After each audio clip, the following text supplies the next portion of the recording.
And exactly a year and 4 months ago at Kasarani National Stadium, William Samoei Ruto was sworn in as the 5th President of the Republic of Kenya.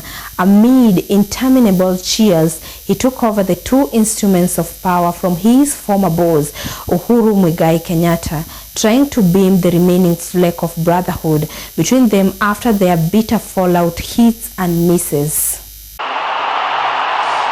Exactly a year and 4 months ago at Kasarani National Stadium, President William Kipchirchir Samoei Arap Ruto was sworn in as the 5th President of the Republic of Kenya. I, William Samoei Ruto. Amid interminable cheers, he took over the 2 instruments of power from his then boss Uhuru Muigai Kenyatta, trying to beam the remaining fleck of brotherhood between them after their bitter fallout.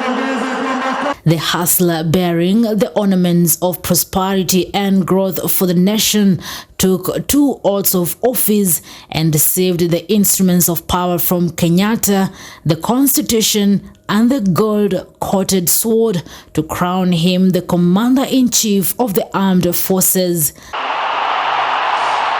Poised behind him was Geoffrey Rigathi Gachagua, who would leave the convocation as the second most powerful man on Kenyan soil, the Deputy President. The one and only William Samoei Ruto. President Ruto took the lectern and with pompous articulations, he enunciated his ambitions to his diehards and non-supporters.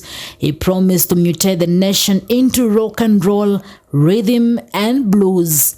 Months later, many Kenyans, analysts and experts continue to rate him fairly, while more others say there is nothing to rate yet. Kenya Kwanza's first year in office brings to light a series of unfulfilled promises, a prevailing culture of impunity, a continuation of the campaign posture, and the discordant governance experienced in the previous administration. Those who say Ruto's administration has achieved much in just a year cite a number of projects he has initiated which have been or are being implemented, while the disillusioned lot say, contrary to his vehement campaign promises to lower the cost of living, among other things, the last 1 year has been mere misery and suffering.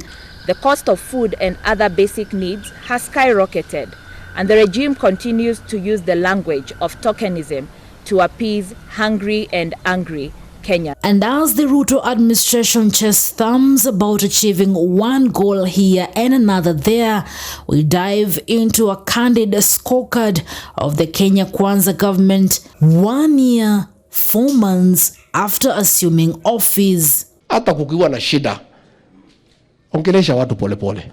Ongelesha watu mseme hapa iko shida, hii tutatatua, na mpatie watu hope. Tusiue watu roho ati ya kwamba mambo ni ngumu sana. The ruling Kenya Kwanza coalition made many campaign promises in its manifesto, a number of which will require the setting up of special funds to be actualized. The much-hyped Hustler Fund, for instance, seemed to be President William Ruto's pet agendas during campaigns, which he launched soon after taking over. Wakenya milioni 1.2 will have their savings matched 2 to 1. With the launch and actualization of the fund, millions of excited Kenyans opted in and started borrowing with gusto, while there were still many questions ranging from access to the repayment of various loans extended. 2.2 million Kenyans whose credits were repaired from CRB, today they are active borrowers in the Hustler Fund. Wametoka huko kwa CRB, leo wako katika Hustler Fund na wanaendesha biashara yao, kumaanisha ya kwamba we were right. Barely a year later, loan defaults under the state-backed Financial Inclusion Fund have threatened to derail the government's commitment to cheap credit. Many Kenyans cited low credit amounts and unfair increase in loan limits, coupled with harsh economic times. Kulingana na venye kuko, hizo pesa ni kidogo sana, watu wengi hawezi waka afford kuichukua hizo pesa. The affordable housing agenda was another key pillar in President William Ruto's Kenya Kwanza Alliance manifesto, billed as one that will solve the country's housing crisis while providing jobs to about 1 million people a year. The housing pillar of the bottom-up economic transformation agenda not only aims to improve the quality of life for people, but also serves as an economic stimulus promoting enterprise growth and job creation. The overall target by the president is to construct 200,000 affordable housing units annually, a project expected to create between 600,000 and 1 million jobs each year. The number of youths employed in this project alone is about 2,000 youths per day, so it is creating direct and indirect employment. In the 2023-2024 financial year, the government allocated 35.2 billion shillings towards the housing program, while also mobilizing resources to support the construction of affordable housing units and social housing units. However, looking down his 1 and almost half years in office, President Ruto has only managed to initiate the construction of at least 40,000 units, creating a deficit of 160,000 units.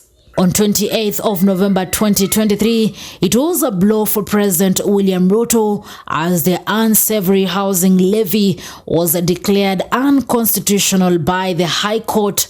During the ruling on petitions filed challenging the Finance Act 2023, Justice David Majanja ruled that the court has found the levy to have violated Article 10(2)(a) of the Constitution. So ndio tumesema affordable housing, social housing is a right to the ordinary people of the Republic of Kenya. On matters health, Kenya Kwanza during campaigns acknowledged that many Kenyans were still pushed into extreme poverty due to the high cost of medical care, saying there was need to create more creative and ambitious in how substantial resources are spent on healthcare to address old and emerging challenges. A medical system that leaves nobody behind, where families do not lose their property or their savings because of illness. In particularly singled out the growing burden of non-communicable diseases such as cancer, heart disease and diabetes, noting that if not addressed urgently, it will become a threat not only to health but also to the socio-economic well-being of the country. However, despite that, the health sector received a funding cut after the National Treasury reduced its allocation by 5.6 billion shillings in President Ruto's maiden budget, allocating the Health Ministry 141.2 billion shillings, down from 146.8 billion shillings in the 2022-2023 financial year, which was seen by various health stakeholders as an impediment to the implementation of key health projects. On agriculture, President Ruto announced an ambitious agricultural transformation plan to address the pressing economic challenges faced by millions of Kenyan farmers. Hakuna dawa ya njaa. Dawa ya njaa ni mkulima apate msaada, azalishe chakula, chakula ipatikane kwa wingi, ndio bei itapungua. Focusing on the agricultural sector, which employs over 70% of the country's workforce, bottom-up economic transformation agenda aimed to revitalize the economy, combat unemployment, and alleviate poverty, bearing in mind that for years, Kenyans have grappled with unemployment, low incomes, and the soaring cost of essential commodities. Sisi tutatumia hiyo bilioni 8 yenu kusubsidize magunia milioni 6 ya kusaidia wakulima watuzalishie chakula ndio tuweze kupunguza gharama ya chakula. To ignite the national economy and steer it toward inclusive growth, the president proposed a shift from subsidizing consumption to subsidizing production. The strategic objective of this intervention was to empower all Kenyan farmers to transform their production from meager subsistence to surplus production, achieving food security and sustainable incomes. To further increase agricultural productivity, President Ruto announced the commencement of the second phase of the Agricultural Transformation Plan. The cost of fertilizer per 50 kg bag will reduce from 3,500 shillings to 2,500 shillings, with the aim of encouraging higher uptake of fertilizer for increased production in successive planting season. Kama unapatia mkulima mbolea kwa 7,000, unataka azalishe chakula kwa shilingi ngapi? Si lazima gharama ya unga itapanda. Amid all the promises, though, there are agricultural sectors which have experienced perennial challenges and which need urgent attention. For instance, President Ruto recently acknowledged trouble in the sugar sector and promised the Western Kenya sugar growing region that his administration will ensure the sugar problem is done away with, citing cartels and middlemen who exploited farmers. Maneno ya sukari, wizara ambaye inahusika wameketi chini na governors. Nimewaambia pia wameketi chini na wabunge. Sasa nimeweka mpango sawa sawa kwa sababu hatutaki tena ile tunafanya alafu inarudi nyuma.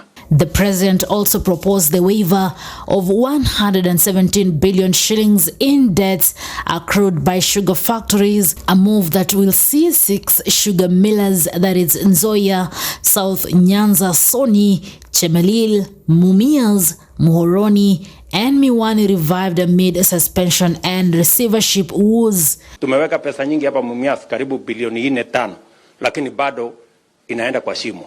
So this time round we must get it right.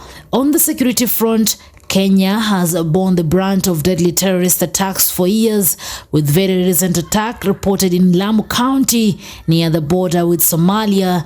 Several civilians and security officers have died following the attacks. Tumeapa liwe liwalo, wale watajaribu hapa tena hawatatoka hapa. Interior Cabinet Secretary Professor Kithure Kindiki has since expressed the government's commitment to modernize and reform the security sector of the country through training, capacity building and technology to tackle modern day security challenges. Haiwezekani, lazima tuweke kikomo kwa mambo haya. On fighting banditry attack, the Interior Cabinet Secretary Professor Kithure Kindiki recently announced the reorganization of the security apparatus in the North Rift region. Hii haiwezi kuwa ni nchi ambayo mtu ana kazi yake, ako na mifugo wake, jambazi anakuja na mpiga risasi anamuua, anachukua mifugo yake. Sio siku moja, sio siku mbili. In matters education, President Ruto pledged to introduce a 1 to 2 year paid national internship program for all students graduating from learning institutions through a collaboration scheme with the private sector.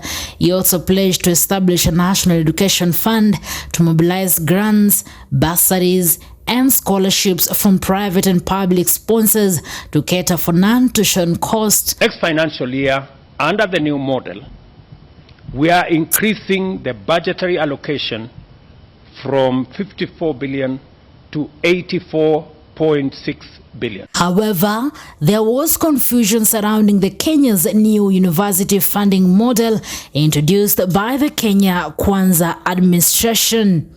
On the competency-based curriculum CBC, the president is on record saying it is his biggest achievement in the education sector, adding that the reforms are critical in building human capital. The next thing you ask yourself is, but is it? To be able to achieve its obligations to the people of Kenya, the government of William Ruto said it will source for additional funding, which meant proposing a raft of measures to rake in more revenue from Kenyans. This gave birth to the Finance Bill 2023, which sought to amend various laws relating to taxes and duties with the goal of increasing government revenues from taxes collected. The mere proposal of the Finance Bill 2023 caused uproar from Wanjiku, who saw the tax increment move as punitive in an already battered economy. Amid a tug of war between government and opponents of the proposed bill, coupled with severe criticism from the opposition Azimio coalition, eventually Parliament passed it upon scrutiny amid intense lobbying from both sides, leaving the president with no option other than to assent it. This sparked countrywide deadly street protest staged by Raila Odinga and Azimio leadership, who said the move was akin to stealing from poor Kenyans already bogged down by the rising cost of living. Ruto! Ruto! The ugly protest claimed lives and left many more maimed, including security officers and journalists, drawing the attention of the international community and other interested groups who came out to agitate for constructive dialogue. Deaths of human beings killed by Mr. Kome's goons. The Finance Act 2023 in its entirety is now law and is being implemented, with employees already feeling the pinch. For Maisha Prime, Maisha Television, I'm Rita Kering Chebet.